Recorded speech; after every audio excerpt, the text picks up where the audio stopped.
Hello everyone. Last topic जो हमने study किया था क्लासरूम में वो था राउल्ट्स लॉ। राउल्ट्स लॉ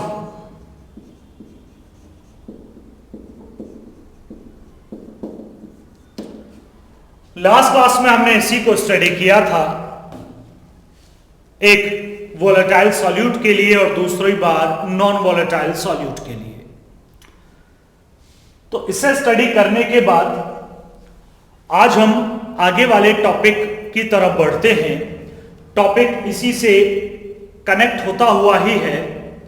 जैसे कि हम बात करें 11th क्लास में यूनिट थी states of matter. States of matter में मेनली हमने गैसियस स्टेट को स्टडी किया। वहां पर एक इक्वेशन आई थी जिसे गैस इक्वेशन बोला जाता था, मतलब आइडियल गैस इक्वेशन जिसे बोला गया, और बताया गया जो गैसेस इसे फॉलो करें उन्हें हम आइडियल गैस बोलेंगे, ऐसा बोला गया। तो वैसा ही कुछ कुछ कॉन्सेप्ट यहां पर है। जो राउल्ट्स लॉ है, देखो Raoult's law liquid liquid solutions के लिए, लिक्विड सॉलिड सॉल्यूशंस दोनों के लिए वर्क करता है। एक को हम बुलाते हैं लिक्विड लिक्विड सॉल्यूशन, दूसरे को मतलब वोलेटाइल सॉल्यूट बोल सकते हैं। दूसरा लिक्विड सॉलिड सॉल्यूशन, उसे आप बोल सकते हैं Raoult's law for non volatile solute. लेकिन अब जो हम पढ़ने जा रहे हैं वो total part liquid liquid solution का होने वाला है। तो लिक्विड लिक्विड सॉल्यूशंस जितने भी होते हैं राउल्ट्स लॉ के हिसाब से उन्हें दो पार्ट में डिवाइड कर लिया जाता है। उन दो पार्ट्स को मैं बोर्ड पर लिखता हूं, समझिएगा। ये तो हम पढ़ चुके हैं भाई, इसे नहीं लिख रहे, इसे पढ़ भी नहीं रहे। तो वो दो तरह के सॉल्यूशंस कौन से हैं, हेडिंग डाल लीजिएगा, आइडियल एंड नॉन आइडियल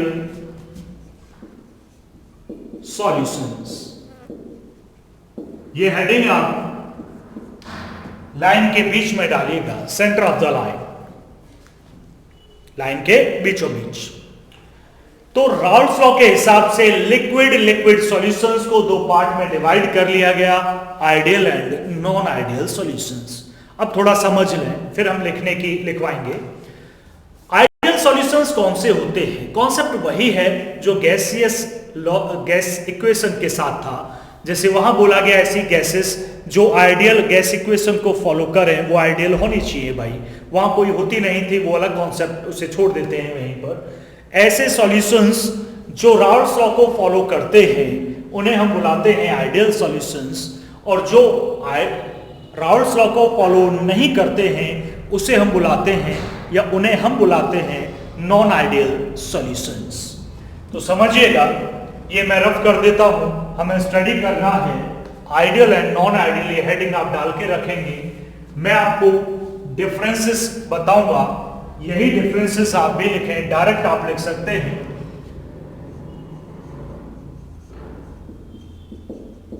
अभी लिखना मत इसे,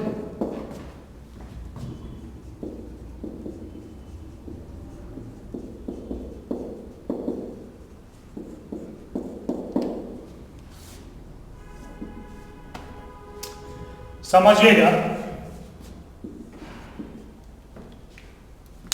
मैं डिफरेंस लिख रहा हूं, लेकिन आपने हेडिंग डाली थी ideal and non ideal solutions.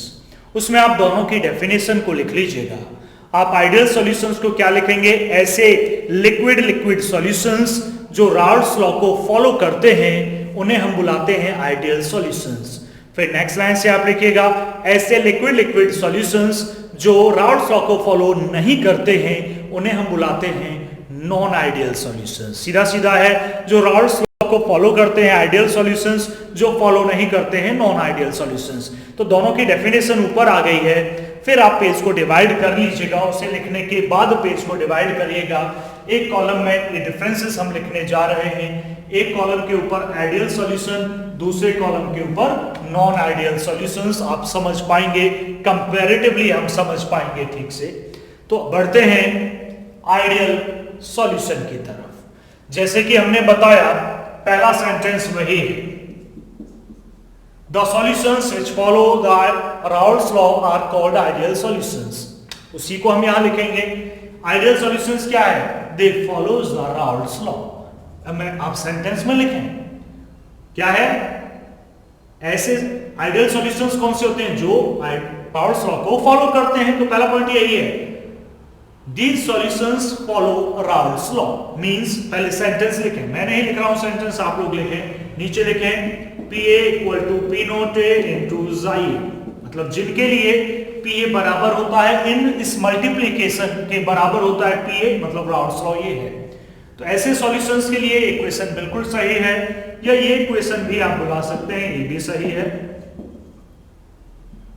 क्योंकि ये फॉलो करते हैं। दूसरी तरफ यहां क्या लिखेंगे, ऐसे सॉल्यूशंस जो राउल्ट्स लॉ को फॉलो नहीं करते हैं, the solutions which do not follow the Raoult's law, वो कैसे हैं, वो नॉन आइडियल है। तो नॉन आइडियल में क्या लिखेंगे, ये फॉलो नहीं करते हैं। फॉलो नहीं करते हैं मतलब क्या है, मतलब भाई राउल्ट्स लॉ क्या था, इनका बराबर होना, या ये कहें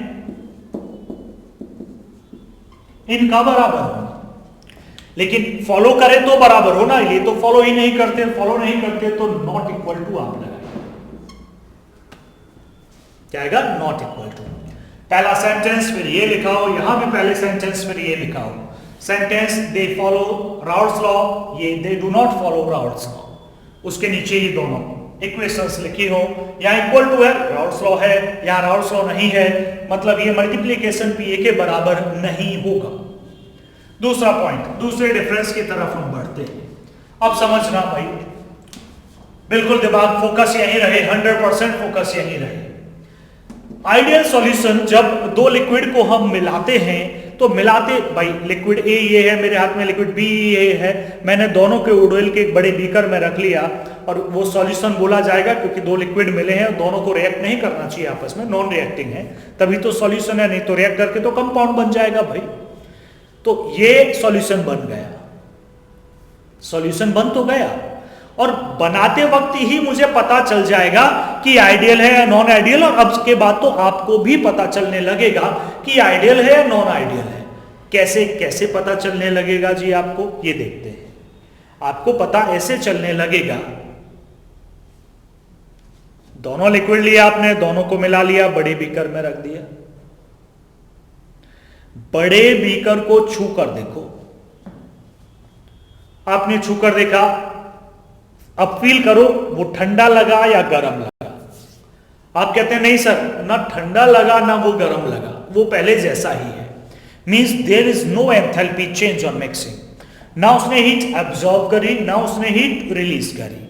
वो हीट एब्जॉर्ब करता तो वो आपको ठंडा लग रहा होता, वो हीट रिलीज करता तो वो आपको गर्म लग रहा होता। उसने कुछ नहीं किया, मतलब उसमें ना एंडोथर्मिक रिएक्शन थी ना एक्सोथर्मिक, कोई रिएक्शन नहीं थी, मतलब कोई प्रोसेस जो डिसोल्यूशन था वो ना हीट रिलीज कर रहा है ना एब्जॉर्ब कर रहा है, कुछ नहीं कर रहा है।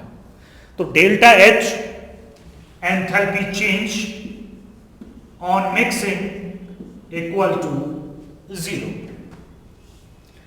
दूसरी तरफ अगर वो नॉन आइडियल हुआ, या तो वो आपको गर्म लगने वाला है या तो आपको वो ठंडा लगने वाला है, मतलब 0 नहीं है delta H on mixing, not equal to 0। Not equal to 0 का मतलब होता है वो पॉजिटिव भी हो सकता है, वो नेगेटिव भी हो सकता है। डेल्टा एच पॉजिटिव है तो वो एंडोथर्मिक है, डिसोल्यूशन प्रोसेस, तो हीट को एब्जॉर्ब कर रहा है। डेल्टा एच नेगेटिव है तो डिसोल्यूशन प्रोसेस एक्सोथर्मिक और हीट को रिलीज कर रहा है, और कुछ नहीं हो रहा तो फिर वो फिर आइडियल है, delta H on mixing, MIX लिखा है mixing, delta H on mixing. इसे भी आप सेंटेंस में लिखें, पहला क्या आएगा sentence, enthalpy change on mixing equal to 0, sentence free है। यहां क्या आएगा, enthalpy change on mixing does not equal to 0, फिर आगे देखिएगा थर्ड पॉइंट। चलिए एक टास्क आपको देते हैं छोटा सा, 2 बीकर ले लेते हैं, ऐसे ही यहां लिख लेते हैं। एक बीकर ये है, इसमें 20 ml लिक्विड है, दूसरा बीकर ये है, इसमें 30 ml लिक्विड है। 20 ml 30 ml दोनों को एक बड़े बीकर में डाल दिया। दोनों को बड़े बीकर में डालने के बाद क्या लगता है, उस बड़ी बीकर का टोटल वॉल्यूम कितना हुआ, 20 ml इसमें लिक्विड था, 30 ml इसमें लिक्विड था, दोनों मिक्स हो गए तो वॉल्यूम तो 50 ml है। अरे यही सोच रहे हो ना, वॉल्यूम कितना हो गया 50, सीधी बात है। 20 मिलाओगे तो 50 ही तो होगा, 20 30 मिलाओगे तो फिर 50 ही तो होगा। तो अगर आपने 50 मिलाया और 50 ही आया के बाद में, देखो पहले आपने ए मेजर किया और मिक्स करने के बाद भी मेजर किया, सर मिलाया, टोटल मिला के 50 मिलाया और मिलने के बाद वो है भी 50, मीन्स उसमें वॉल्यूम चेंज हुआ नहीं, और जनरली होता भी नहीं, आपने देखा होगा। It means volume change on mixing. मेरे सेंटेंसेस पर भी नजर रखना, आपको पहले सेंटेंस में लिखना है delta volume change on mixing equal to 0, volume change delta V mixing equal to 0, कोई चेंज नहीं, 50 मिक्स किया गया 50 वो है। लेकिन अगर वो नॉन आइडियल हुआ, जैसे आपने 20 + 30 टोटल 50 मिलाया, तो आंसर 50 नहीं होगा, या तो 52 आ जाएगा, या तो 49, 48, 47 भी आ सकता है। अब ये कैसे पॉसिबल है? ये तो आपने कभी नहीं देखा, सोचा भी नहीं ऐसे कि 20 30 मैंने मिलाया, मतलब टोटल 50 मिलाया, तो फाइनल वॉल्यूम 50 होना चाहिए, कम कैसे हो सकता है या ज्यादा कैसे हो सकता है? होता है। यही सीखेंगे आप, आगे हम पढ़ेंगे, यही सीखना है आज ही इसी लेक्चर में। तो डेल्टा बी ऑन मिक्सिंग,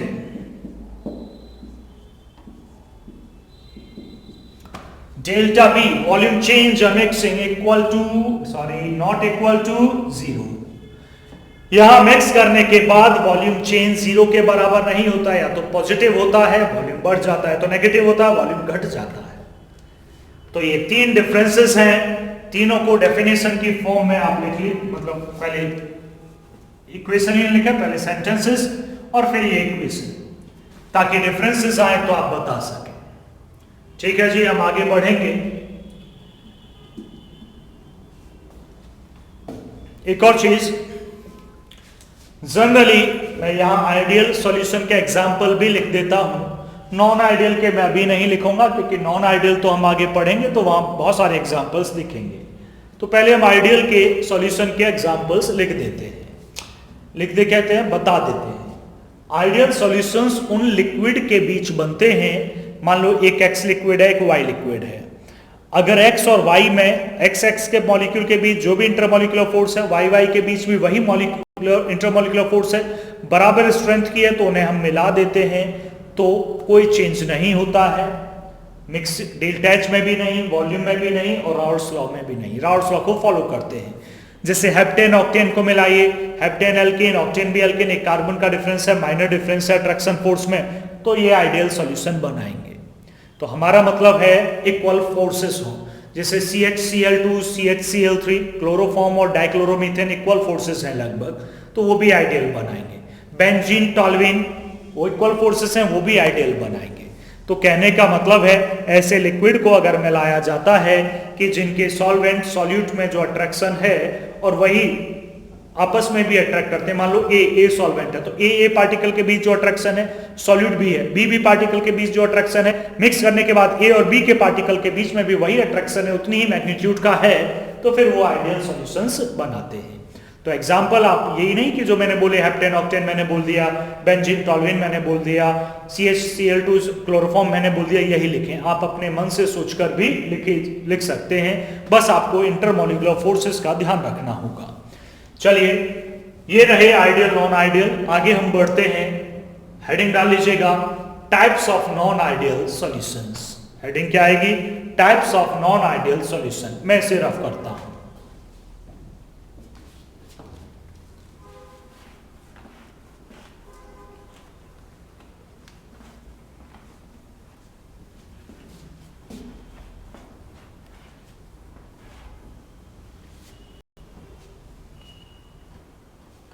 देखिएगा, non ideal solutions. Non ideal, non ideal कौन से? जो राउल्ट्स लॉ को फॉलो नहीं करते हैं, मींस जिनके लिए P बराबर नहीं होता है इस मल्टीप्लीकेशन की, नॉट इक्वल। अगर ये बराबर नहीं है, समझना, अगर आपस में कोई चीज बराबर नहीं है, मान लो ये मैं 2 मार्कर देता हूं, मैं कहता हूं भाई ये 2 मार्कर आपस में बराबर नहीं है, इसका मतलब एक छोटा एक बड़ा है, 2 ही प्रोबेबिलिटी है। कैसे है? या तो PA बड़ा है इस मल्टीप्लीकेशन से, या तो ये मल्टीप्लीकेशन बड़ा है PA से।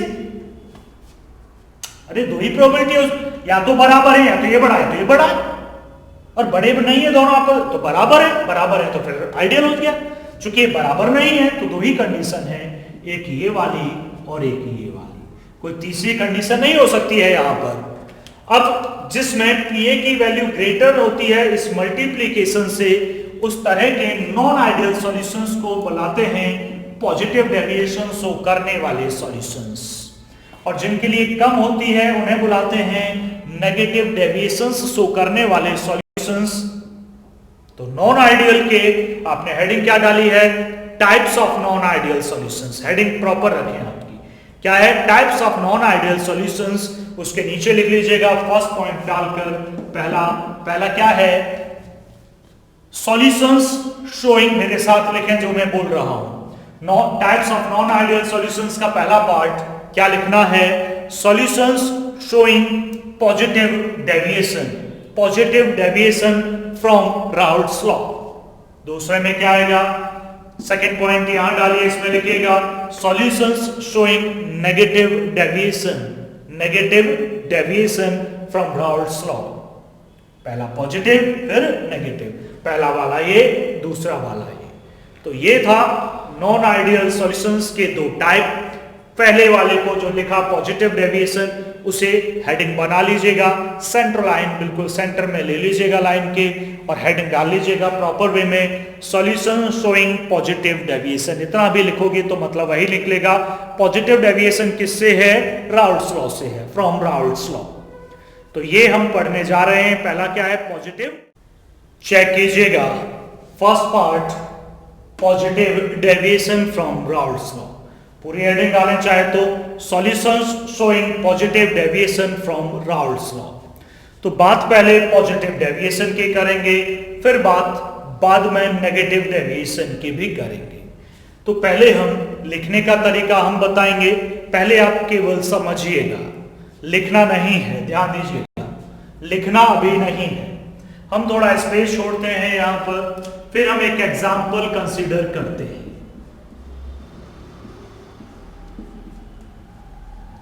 बिना एग्जाम्पल के एक्सप्लेन करना डिफिकल्ट होगा, हम एग्जाम्पल के साथ एक्सप्लेन करेंगे या ज्यादा बेटर तरीके से हम समझा पाएंगे।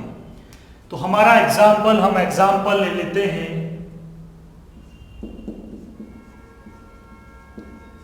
इथेनॉल एंड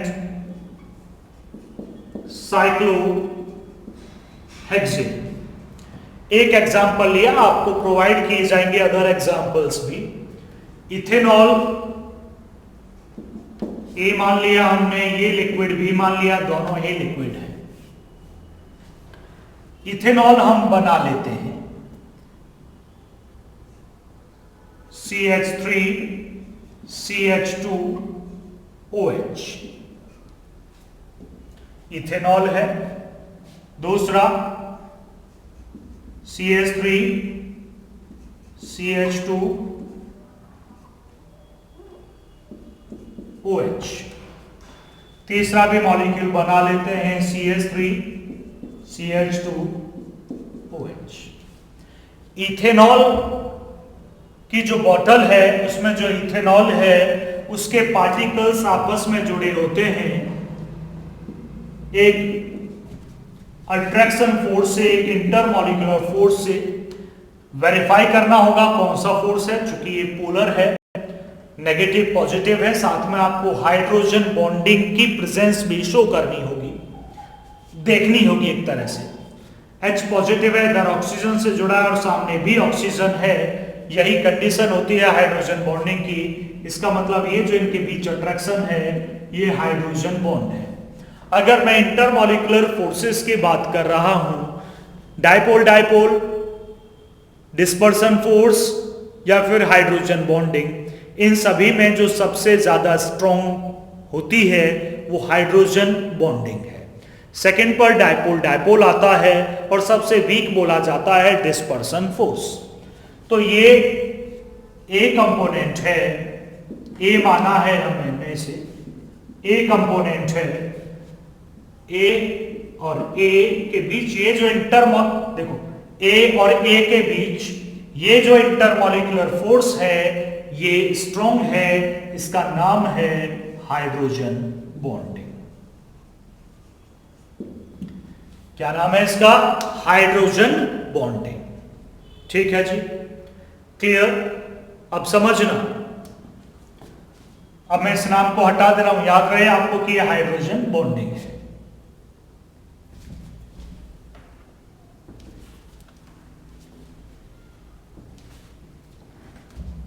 हमने इसी लिक्विड के अंदर साइक्लोहेक्सेन मिक्स कर दिया, मिक्स करना होगा, करते हैं। इथेनॉल यहां बना लेता हूं मैं, CH3 CH2OH, CH3 CH2OH। ये पार्टिकल ये दो ही बनाए मैंने, मान लीजिए तीसरा भी आगे है। ये ए है, ये ए है, आगे भी ए होगा।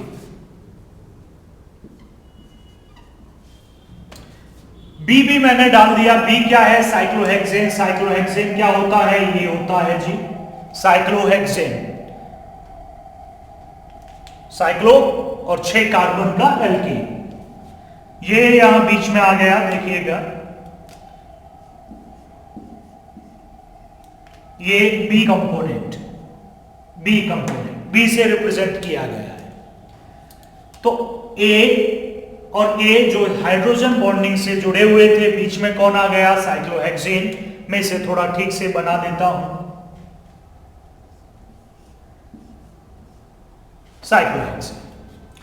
अब क्वेश्चन है, अब जो बॉन्ड बनेगा वो साइक्लोहेक्सेन और अल्कोहल के बीच होगा, इधर भी साइक्लोहेक्सेन और अल्कोहल के बीच होगा। साइक्लोहेक्सेन पोलराइज नहीं है, ये पोलर है, ये पोलर नहीं है, तो फोर्स होगा डाइपोल। ये नॉन पोलर है तो इंड्यूस्ड डाइपोल में बदलेगा, dipole induced dipole force, dipole induced dipole force. यानी कि ए और बी में जो फोर्स है, ए और बी के बीच डाइपोल इंड्यूस्ड डाइपोल फोर्स, ए के बीच जो फोर्स था वो हाइड्रोजन बॉन्ड है। तो एक तरह से साइक्लोहेक्सेन जब आया तो उसने हाइड्रोजन बॉन्ड को तोड़ दिया, ब्रेक कर दिया। क्या कर दिया? ब्रेक। इसका मतलब वीक बॉन्ड बनाया। तो ए के बीच स्ट्रॉन्ग बॉन्ड था, ए बी के बीच वीक बॉन्ड है। तो कंडीशन ये है, देखो मैंने बिल्कुल शॉर्ट में लिख दी। कंडीशन क्या है? यहां पहले डालेंगे कंडीशन फॉर पॉजिटिव डेविएशन। देखो ये तो मेन हेडिंग है, इसके नीचे कंडीशन फॉर पॉजिटिव डेविएशन। क्या कंडीशन है? सॉल्वेंट, सॉल्वेंट, अब हमें ये तो नहीं पता ए सॉल्वेंट है, कौन सा सॉल्वेंट है, तो आप कुछ भी बोल रहे हैं। सॉल्वेंट, सॉल्वेंट मतलब ए आइदर सॉल्यूट, सॉल्यूट बी बोल सकते हैं। तो ए के फोर्सेस या बी के फोर्सेस जिससे भी इसे रिप्रेजेंट किया गया वो ग्रेटर है। किससे ग्रेटर है? ए और बी के फोर्सेस स्ट्रॉन्ग है। तो सॉल्यूट, सॉल्यूट या सॉल्वेंट, सॉल्वेंट मतलब सिमिलर वाले। Attraction forces must be greater than solvent solute attraction. Condition क्या हुई पॉजिटिव डेविएशन की? कब पॉजिटिव डेविएशन होगा? जब सिमिलर फोर्सेस ज्यादा स्ट्रॉन्ग होंगे देन डिसिमिलर।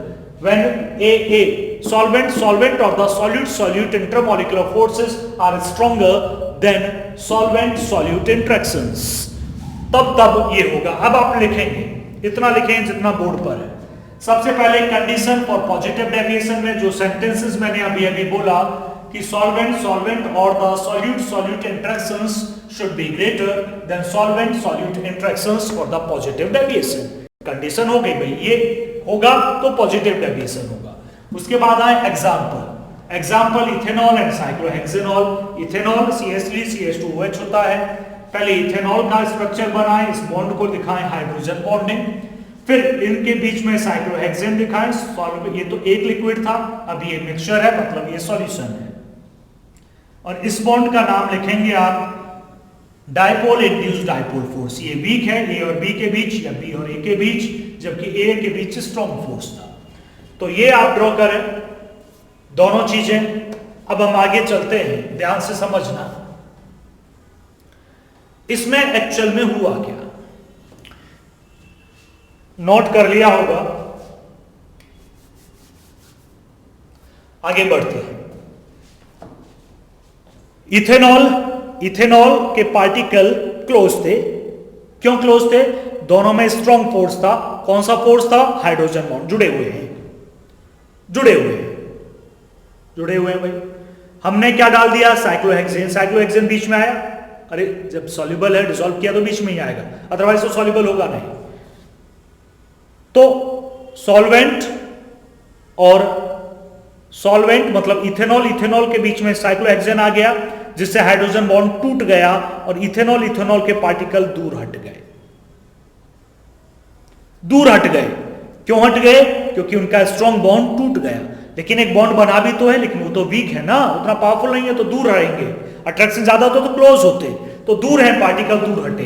तो ओवरऑल स्ट्रॉन्ग बॉन्ड टूटा है, वीक बॉन्ड बना है, तो मैं कंपैरिजन जब करता हूं तो रिजल्ट निकल के आता है कि ओवरऑल बॉन्ड ब्रेकिंग हुई है, बॉन्ड तोड़ा गया है, बॉन्ड टूट गया है। पहले जुड़े हुए थे, अब उतने जुड़े हुए नहीं है। भाई स्ट्रॉन्ग बॉन्ड आपने तोड़ दिया और वीक सा बॉन्ड बना लिया, तो ओवरऑल तो ब्रेकिंग हुई ना कंपेयर करके। तो ये बॉन्ड ब्रेकिंग यहां इन्वॉल्व है। ये आपने लिख लिया होगा। अब मैं ऑब्जर्वेशंस पर आता हूं, मुझे ये रफ करना होगा। मैं इसे रफ करता हूं और फिर मैं ऑब्जर्वेशंस बताता हूं। कंडीशन एग्जांपल्स हो गए। अब ऑब्जर्वेशंस पर आते हैं। पॉइंट ही डाल लेना। ऑब्जर्वेशन मैंने शॉर्ट में लिखा पूरा ऑब्जर्वेशंस। 3 ऑब्जर्वेशंस हैं, तीनों की हम बात करेंगे। डेल्टा एच ऑन मिक्सिंग किसके बराबर होगा? डेल्टा बी ऑन मिक्सिंग किसके बराबर होगा? और पीए की वैल्यू जो कि ग्रेटर है पी नॉट ए इंटू जाई से, तो वो क्यों है? तीनों चीजों के यहां आंसर्स आपको मिलने वाले हैं, समझिएगा। और एक बच्चे ने शुरुआत में भी एक क्वेश्चन पूछा था शुरुआत के लेक्चर्स में सॉल्युबिलिटी के टाइम, तो उसका भी आंसर यहां आ जाएगा। वैसे मैंने वहां भी बता दिया था क्वेश्चन क्या था, वो भी दिमाग में अपने आप आ जाएगा। बॉन्ड ब्रेकिंग है, ओवरऑल क्या है? Bond breaking. अभी बताया मैंने भाई, स्ट्रॉन्ग बॉन्ड तोड़ना पड़ा, वीक बॉन्ड बना। तो स्ट्रॉन्ग बॉन्ड को तोड़ने के लिए ज्यादा एनर्जी की जरूरत होगी, ज्यादा एनर्जी देनी पड़ेगी। और जब वीक बॉन्ड बनेगा तो थोड़ी सी एनर्जी रिलीज होगी। तो ओवरऑल क्या हुआ? दोनों को घटा के देखो तो देनी पड़ी, ज्यादा देनी पड़ी, मतलब माइनस करके देखो जो निकली तो देनी पड़ी ओवरऑल। तो एनर्जी देनी पड़ी, तो डेल्टा एच पॉजिटिव है। रिएक्शन है आपकी एंडोथर्मिक। कैसी है? प्रोसेस कैसा है? एंडोथर्मिक प्रोसेस है। एंडोथर्मिक पूरा लिखे, मतलब हीट देनी पड़ेगी, अदरवाइज ये नहीं होने वाला है। हीट देनी पड़ेगी, अदरवाइज ये डिसॉल्व भी नहीं होने वाला है। भाई क्वेश्चन यही था। बच्चे ने पूछा था सॉल्युबिलिटी में, सर बाहर से एनर्जी दें तो सॉल्युबल हो जाएगा? बिल्कुल हो जाएगा भाई। बाहर से एनर्जी देने पर जो नॉर्मल टेम्परेचर पर सॉल्युबल नहीं हो रहा है, अगर एंडोथर्मिक प्रोसेस है डिसोल्यूशन, इसका मतलब आप हीट दीजिएगा वो डिसॉल्व हो जाएगा। सिमिलर है यार, साइक्लोहेक्सेन इथेनॉल में डिसॉल्व नहीं होगा, बिना हीट किए तो डिसॉल्व होगा ही नहीं। हीट देनी पड़ेगी, हीट वो खुद सराउंडिंग से ले लेगा। Delta V on mixing, delta V का क्या होगा? बॉन्ड स्ट्रॉन्ग था, जुड़े हुए थे पार्टिकल, बॉन्ड टूट गया, दूर हट गए। मतलब क्लासरूम में बच्चे बैठे हुए हैं, बिल्कुल क्लोज, एकदम पास बैठे हुए हैं, आपस में बन रही है उनमें से अच्छी बात है, दोस्ती है, फ्रेंड सर्कल है, दोस्त पास बैठे हैं। अगले दिन और मैं बच्चे बाहर से ले लूं और मैं कहूं भैया बीच में बैठ जाओ, उनसे उनकी बनती नहीं है, तो एक सीट पे जहां 3 बैठते थे वहां 2 ही बैठेंगे, दूर बैठेंगे एक दूसरे से, ना जानते पहचानते, दूर हो गए। यानी कि क्लोजनेस नहीं रही, जो पहला पार्टिकल था अब दूर है तो वॉल्यूम बढ़ जाएगा। भाई ज्यादा ऑक्यूपाई करेंगे स्पेस को, वॉल्यूम बढ़ जाएगा तो डेल्टा एच पॉजिटिव, मतलब वॉल्यूम इंक्रीजेस। वेपोराइजेशन समझिएगा, वेपोराइजेशन सबसे इंपॉर्टेंट पॉइंट पहला है, जिसे मैं सबसे लास्ट में बता रहा हूं, आपको एक्सप्लेनेशन लिखनी होगी। कैसे भाई? बॉन्ड टूट गया। वेपोराइजेशन में क्या होता है? लिक्विड वेपर में बदलता है। लिक्विड में स्ट्रॉन्ग फोर्सेस है, वेपर में नहीं है, मतलब बॉन्ड को तोड़कर बाहर निकलता है पार्टिकल। वेपोराइजेशन मैंने पूरा समझाया था, वेपर प्रेशर में बॉन्ड को तोड़कर। यहां तो बॉन्ड खुद ही टूट गए, पहले जुड़े हुए थे, साइक्लोहेक्सेन मिलाया, बॉन्ड टूट गए, बिना तोड़े ही टूट रहे हैं, तो स्केपिंग टेंडेंसी बढ़ जाएगी। स्केपिंग टेंडेंसी बढ़ जाएगी मतलब वेपोराइजेशन बढ़ जाएगा, मतलब वेपर प्रेशर बढ़ जाएगा, इतना बढ़ जाएगा जो राउल्ट्स लॉ ने नहीं सोचा था। तो ये है पॉजिटिव डेविएशन। सब जुड़े हुए हैं तीनों पॉइंट, लिखना तीनों के बारे में। ये केवल पॉइंट नहीं लिखने हैं, पहले एक्सप्लेनेशन लिखनी है पूरी। ये तो एक तरह से हेडिंग है, रिएक्शन एंडोथर्मिक है, यहां लिखेंगे। सेकंड में क्या? वॉल्यूम इंक्रीज होगा, तो रीजन देना है आपको क्यों इंक्रीज होगा, कैसे है।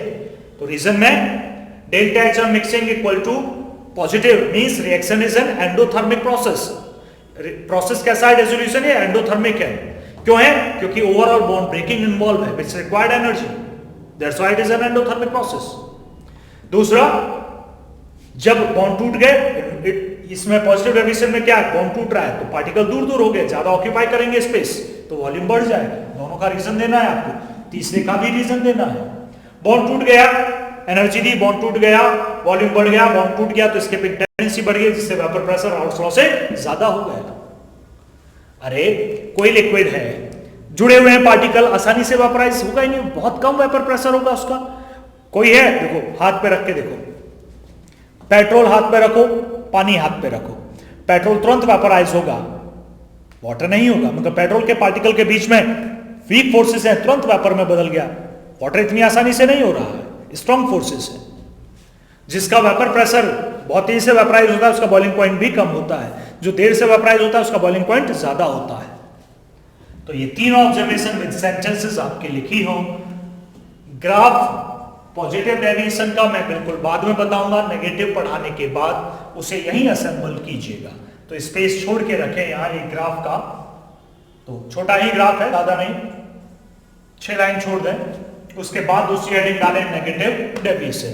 अब हम आ रहे हैं नेगेटिव डेविएशन पर। सेकेंड पॉइंट पर आते हैं, negative deviation from Raoult's law, या पूरी हेडिंग डालिएगा solutions showing negative deviation from Raoult's law. समझिएगा नेगेटिव डेविएशन पहले जैसा ही है लगभग, थोड़ा डिफरेंस आपको दिखाई देगा। हम एग्जाम्पल कंसिडर कर लेते हैं, जैसे उसका किया था। एग्जाम्पल है acetone and chloroform. Acetone and chloroform. Acetone होता है प्रोपेन 2 ऑन, कीटोन होता है सबसे छोटा कीटोनिक ग्रुप, ये है CH3COCH3, ये कीटोन है।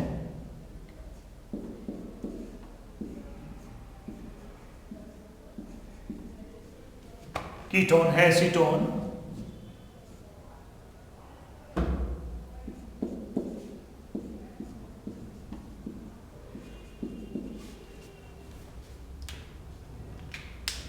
चार्ज यहां देख लेते हैं, ये नेगेटिव एंड है, ये positive. Ketonic group carbonyl group polar होता है, ये नेगेटिव ये पॉजिटिव, ये नेगेटिव ये पॉजिटिव। ये नेगेटिव इस पॉजिटिव को अपनी तरफ अट्रैक्ट करेगा, ये भी अट्रैक्ट करेगा। फोर्स का नाम, हाइड्रोजन यहां है ही नहीं जिसमें बॉन्ड बना, तो हाइड्रोजन बॉन्डिंग तो ये हो ही नहीं सकती है। ये कार्बन और ऑक्सीजन के बीच है, तो ये है पोलर, पोलर पोलर के बीच है, तो ये है dipole, dipole force. Hydrogen bonding से वीक होता है लेकिन डिस्पर्सन फोर्सेस से स्ट्रॉन्ग होता है। तो अगर मैं इसे ए कंपोनेंट मान लेता हूं तो ए के बीच में एक फोर्स है, बहुत वीक नहीं है तो बहुत स्ट्रॉन्ग भी नहीं है, इंटरमीडिएट टाइप का एक फोर्स है।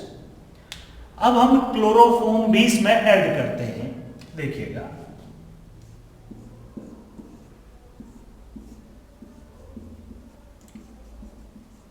ये ए पार्टिकल, ये ए पार्टिकल, ये भी ए। अब ए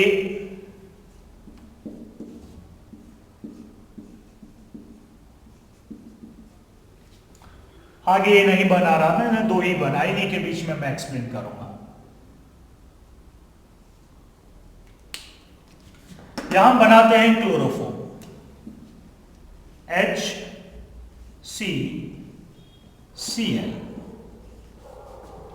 ये Cl है, CHCl3 chloroform component B, A B A है, A है, A है। अब हमें ये चेक करना है कि A और B के बीच में जो बॉन्ड होगा वो उसका नाम क्या होगा। मैं इसको थोड़ा पीछे बना देता हूं, इसको को भी और पीछे।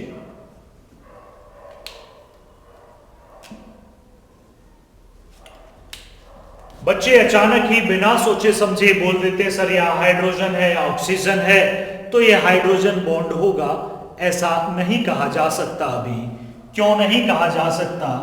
H पीछे कार्बन से जुड़ा है, जबकि यहां भी एक किससे जुड़ा होना चाहिए था, FON से, जबकि ऐसा नहीं है, ये यहां कार्बन से जुड़ा है।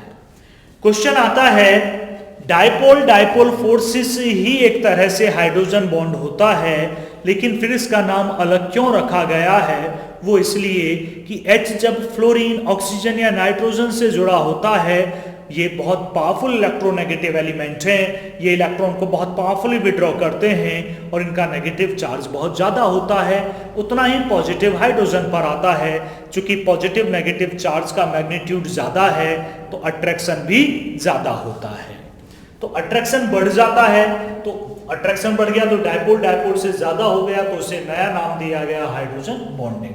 अब यहां समझिएगा, सामने पोलर मॉलिक्यूल है, नेगेटिव पॉजिटिव। ऑक्सीजन ये वाला हाइड्रोजन बॉन्ड बनाने में कैपेबल है, बट क्या ये हाइड्रोजन पॉजिटिव है?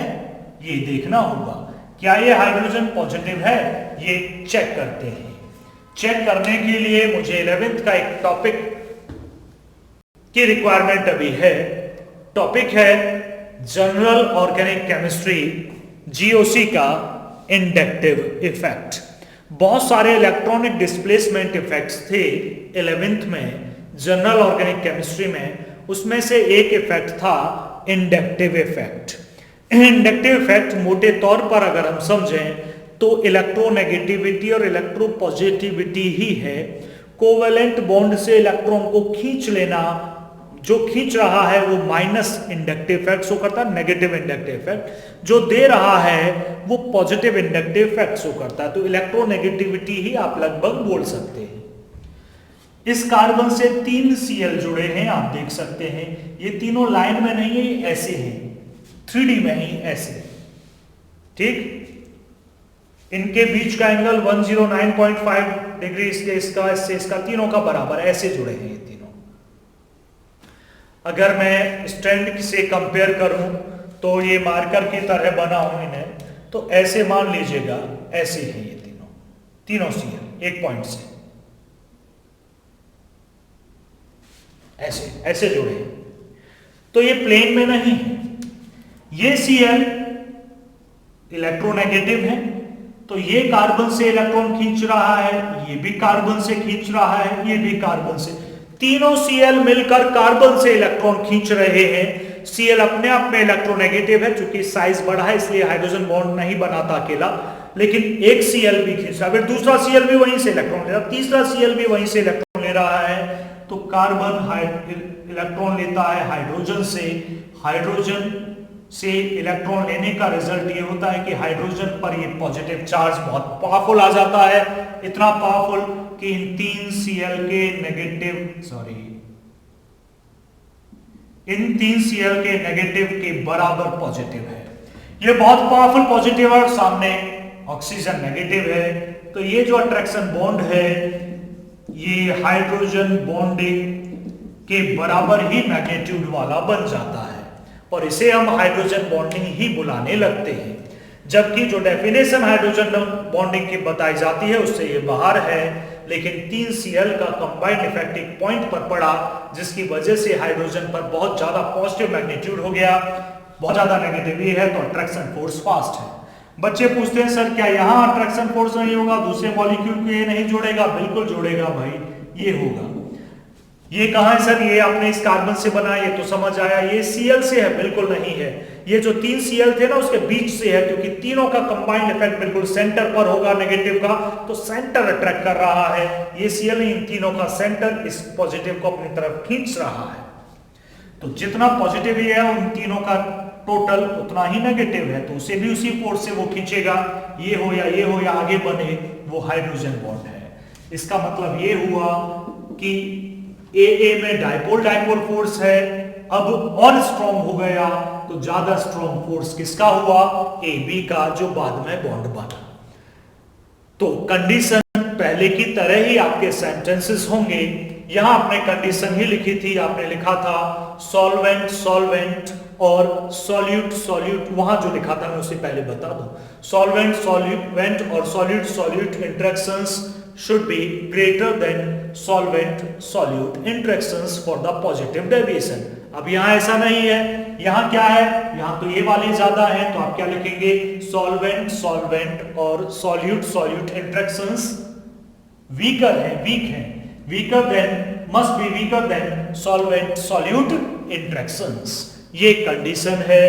ये एग्जाम्पल पूरा है। इस फोर्स का नाम मैंने नहीं लिखा, डाइपोल डाइपोल लिख लें, ऐसे एरो लगा के, ऐसे एरो लगा के। ये हाइड्रोजन बॉन्ड है। तो ओवरऑल यहां बॉन्ड बन रहा है। मेरे साथ इसे कंप्लीट लिख लें भाई, मुझे रफ करना होगा इसे, तो लिख कर रखें। तो इसमें ओवरऑल बॉन्ड बन रहा है।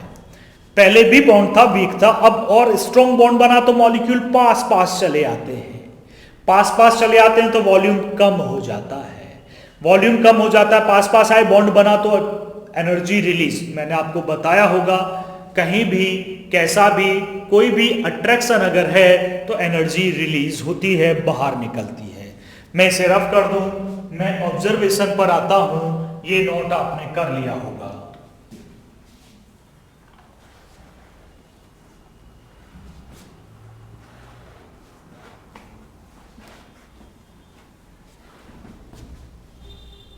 देखिएगा ऑब्जर्वेशंस क्या कहती है।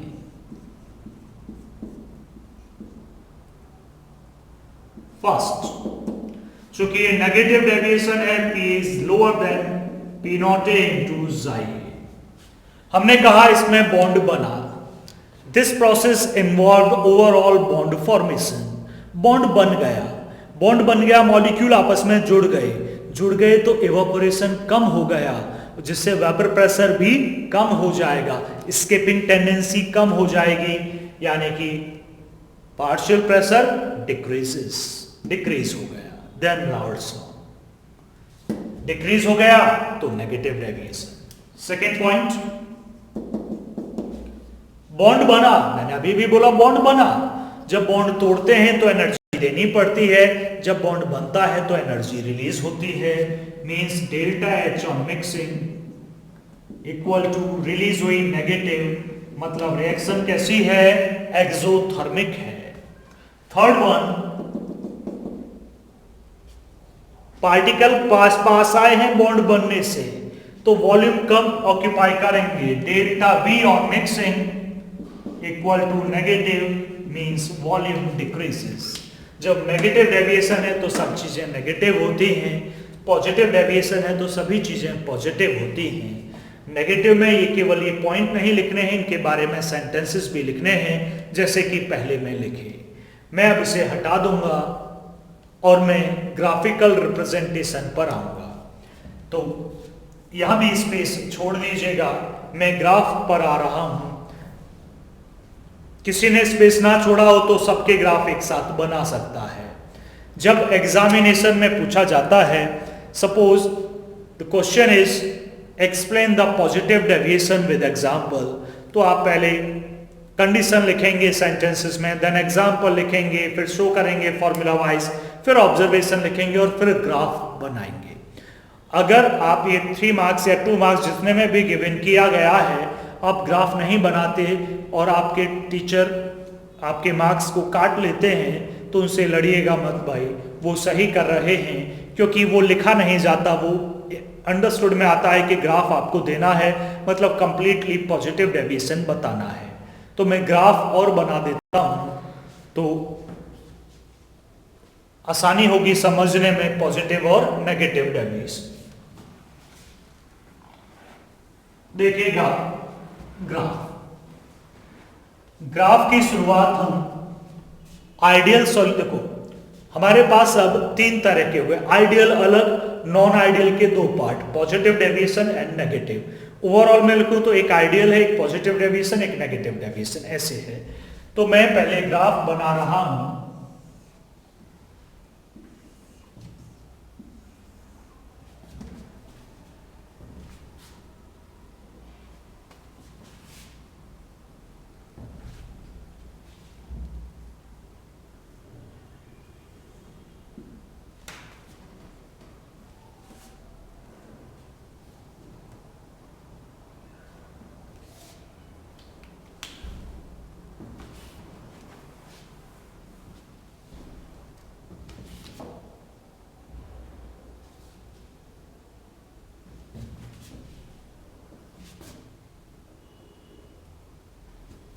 देखिएगा एक ही एक्सिस है, यहां वेपर प्रेशर है, सिमिलर है वेपर प्रेशर, ऊपर की तरफ वेपर प्रेशर बढ़ रहा है। यहां जाई ए की वैल्यू मान लेते हैं 0 है, तो यहां जाई ए की वैल्यू 1 है। चूंकि ए कंपोनेंट 0 मतलब है ही नहीं, यहां तो बी है, फिर जाई बी क्या होगा 1, टोटल तो 1 होता है, तो यहां जाई बी क्या होगा 0। तो जाई ए की वैल्यू ऐसे बढ़ रही है, जाई बी की वैल्यू ऐसे बढ़ रही है। तो नीचे कंपोजिशन है, इस पॉइंट पर जहां हम 0 पर खड़े हैं तो ए नहीं, यहां बी बी है बस। और इधर आकर देखते हैं इस पॉइंट पर, तो यहां जाई ए ही है, बी है ही नहीं, ए कंपोनेंट है बस। तो हमारा फॉर्मूला क्या कहता है, हमारा फॉर्मूला कहता है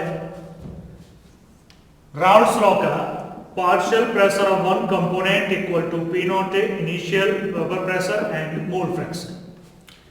Xi A की वैल्यू पहले A के लिए ही काम कर रहे हैं, Xi A की वैल्यू 0 है, ये 0 है, मल्टीप्लाई करोगे 0, P A 0 है सर, ठीक है कोई बात नहीं, थोड़ा आगे बढ़ोगे तो Xi A की वैल्यू बढ़ेगी, आगे बढ़ के मैक्सिमम में लिमिट है 1। अरे टोटल 1 होता है भाई, 1 से ज्यादा फ्रैक्शन तो नहीं हो सकता ना। तो यहां Xi A 0 है, आगे बढ़ के 0.1, 0.2, 0.3, 0.4 ऐसे 1 हो गया। तो चूंकि ये बढ़ा तो मल्टीप्लाई करके PA भी बढ़ेगा, तो PA भी बढ़ा भाई। यहां Xi A की वैल्यू 1, तो PA किसके बराबर है, P देखो 1 रखो, PA किसके बराबर है, P नॉट A। तो ये जो वैल्यू है ये है P नॉट A की, और ये ग्राफ है PA का। उधर से भी ऐसे ही करेंगे, Xi भी यहां 0 है, तो यहां PB की वैल्यू यहां 0 है। अब Xi भी ऐसे बढ़ा तो ये वैल्यू भी ऐसे बढ़ी।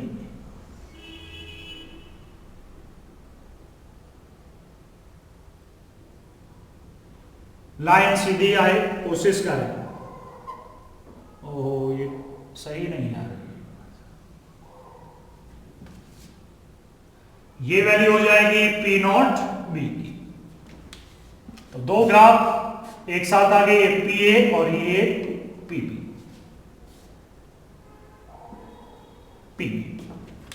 टोटल भी देख लेते हैं,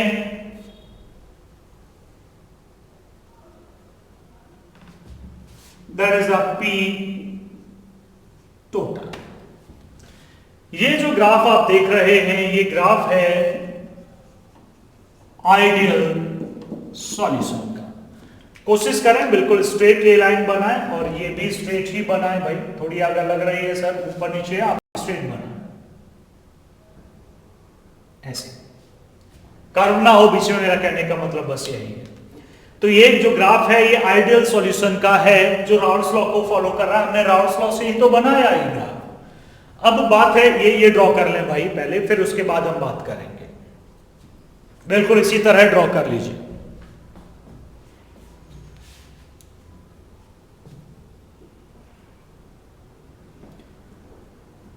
कर लिया होगा ड्रॉ, आगे बढ़ते हैं।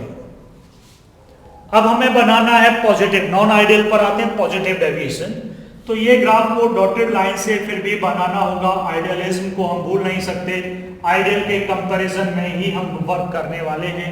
तो इसे मैंने डॉटेड से बदल लिया। आप दूसरा डायग्राम बनाओगे, आप नहीं बदल सकते ऐसे भाई, ये भी डॉटेड में बदल लिया, लाइन थी मैंने तो।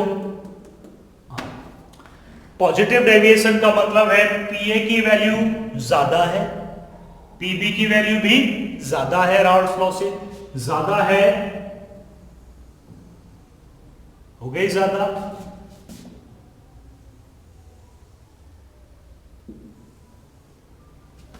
पॉजिटिव कर्व ऊपर की तरफ कर्व बना है।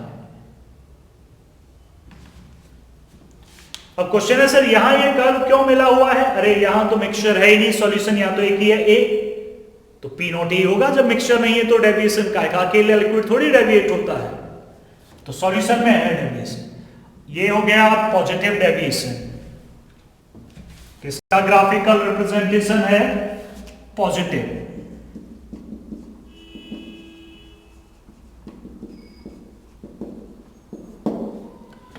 नेगेटिव का आप अपने आप बनाएं, ये कर्व नीचे की तरफ आएगा ऐसे, ये कर्व भी नीचे और ये कर्व भी नीचे, तो नीचे की तरफ आएगा तो उसे हम बोलेंगे नेगेटिव डेविएशन। ये था जी आपका पॉजिटिव डेविएशन और नेगेटिव डेविएशन। आगे बढ़ते हैं, कुछ एग्जांपल्स की तरफ हम चलते हैं, पॉजिटिव डेविएशन के एग्जांपल्स और नेगेटिव डेविएशन के एग्जांपल्स लिख लीजिएगा अपनी कॉपी में, दोनों डेविएशंस के साथ साथ लिखे हैं। पॉजिटिव डेविएशन के एग्जांपल्स एसीटोन एंड बेंजीन, दूसरा acetone and carbon disulphide, ethanol and cyclohexane, ये तो हो ही गया था। नेगेटिव डेविएशन के एग्जांपल्स भी लिख लीजिएगा, diethyl ether chloroform, water, nitric acid, acetone and chloroform. और भी होते हैं, मैंने तो यही एग्जांपल्स दिए, और भी होते हैं, कई बार एग्जांपल देके भी पूछा जा सकता है कौन सा डेविएशन है, तो आप कंडीशन याद रखिएगा। अब थोड़ा आगे बढ़ते हैं, एक अलग टाइप का मिक्सचर होता है, मैं इसे हटाता हूं।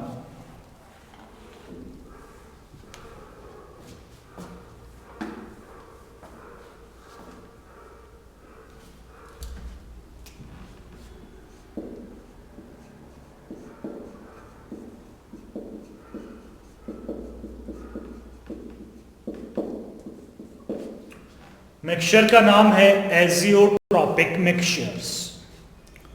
देखो मैं आपको सिंपल क्वेश्चन देता हूं, समझना। मैंने पानी लिया और उसमें सॉल्ट डाल दिया, वो सॉल्ट एक्वा सॉल्यूशन बन गया।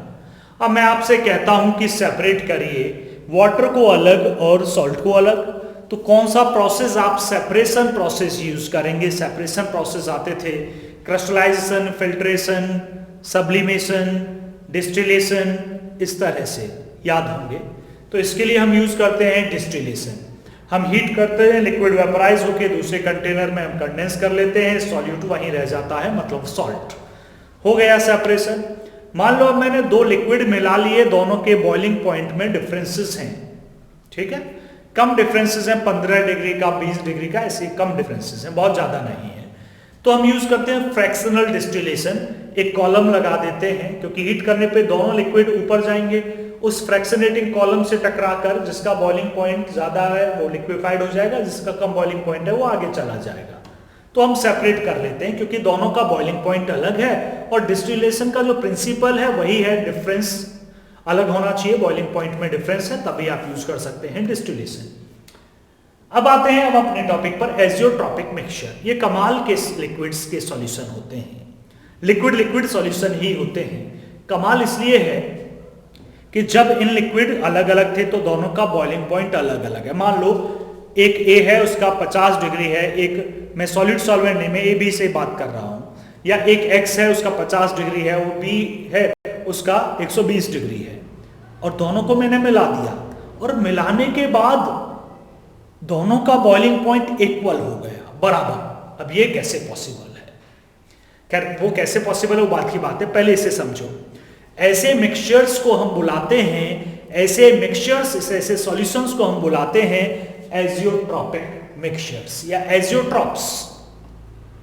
यानी कि ऐसे सॉल्यूशंस जिसमें दोनों लिक्विड कंपोनेंट का बॉइलिंग पॉइंट एक हो जाता है, वो ऐसे बिहेव करते हैं, वो दो है नहीं, एक ही कंपाउंड है, जबकि कंपाउंड नहीं बना है, लेकिन बिहेवियर उनका ऐसा है। तो ऐसे मिक्सचर्स का नाम है एजियोट्रॉपिक मिक्सचर्स या कांस्टेंट बॉइलिंग मिक्सचर्स। अब आगे समझिए इसे।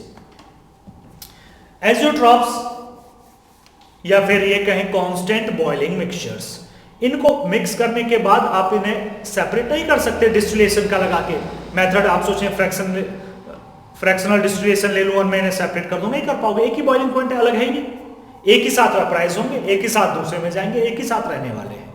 तो क्वेश्चन है फिर कैसे सेपरेट किया जाए, तो उसका तरीका फ्रैक्शनल डिस्टिलेशन बिल्कुल नहीं है। अब आगे सुने, कमाल की बात एक और है यहाँ पर। मैंने कहा x का 50 है, y का 120 है, दोनों का मिक्स करेंगे तो बॉइलिंग पॉइंट एक हो जाएगा। और ये कमाल की बात ये है 50 और 120 के बीच में नहीं होता, या तो 120 से ज्यादा या तो 50 से कम, यानी कि दोनों से या तो ज्यादा होगा या दोनों से कम होगा, बीच में कभी नहीं आता है। दोनों से अगर ज्यादा बॉइलिंग पॉइंट हो जाए तो उसे बुलाते हैं मैक्सिमम बॉइलिंग एजियोट्रॉप्स, और दोनों से कम हो जाए तो बुलाते हैं मिनिमम बॉइलिंग एजियोट्रॉप्स। लेकिन अभी एजियोट्रॉपिक मिक्सचर की डेफिनेशन अधूरी है, तो इसे पहले पूरी कर लें। याद है मैंने राउल्ट्स लॉ से डाल्टन्स लॉ भी बताया, और मैंने कहा भैया लिक्विड सॉल्यूशन फेज में भी कंपोजिशन निकालो और गैसियस फेज में भी कंपोजिशन निकालो। लिक्विड में कैसे निकालोगे, आप राउल्ट्स लॉ लगाओगे, गैस में कैसे लगाओगे, आप डाल्टन्स लॉ लगाओगे। एक क्वेश्चन भी मैंने दिया और मैंने करवाया भी, वीडियो में ही करवाया था। पहला मोल फ्रैक्शन जो लिक्विड स्टेट में आया था वो था 0.4, 0.6, और जो गैसेस स्टेट में आया था 0.3 और 0.7। उस वक्त मैंने कहा था अगर बराबर आ जाए तो एक अलग सा नाम होता है इस मिक्सचर का, और वो अलग सा नाम यही है, एजियोट्रॉपिक मिक्सचर। ऐसे मिक्सचर्स जिनकी लिक्विड स्टेट और वेपर स्टेट में कंपोजिशन एक जैसी होती है उन्हें ही बुलाते हैं एजियोट्रॉपिक मिक्सचर्स। इक्वल कंपोजिशन का होना, जैसे 0.4, 0.6 लिक्विड स्टेट में तो गैस स्टेट में भी यही आंसर आए, उन्हीं को बुलाते हैं एजियोट्रॉपिक मिक्सचर्स। ऐसे भी डिफाइन आप इसे कर सकते हैं। और सिंपल लिखना है तो कांस्टेंट बॉइलिंग मिक्सचर्स, मतलब दोनों का बॉइलिंग पॉइंट एक हो जाता है, आप ऐसे डिफाइन कीजिएगा। अब आगे बढ़ते हैं। क्वेश्चन है सर कौन से हैं ये डेविएशन ही है। अच्छा देखो, बॉइलिंग पॉइंट क्या था, एक ऐसा टेम्परेचर जिस पे लिक्विड का वेपर प्रेशर सराउंडिंग के बराबर हो जाए।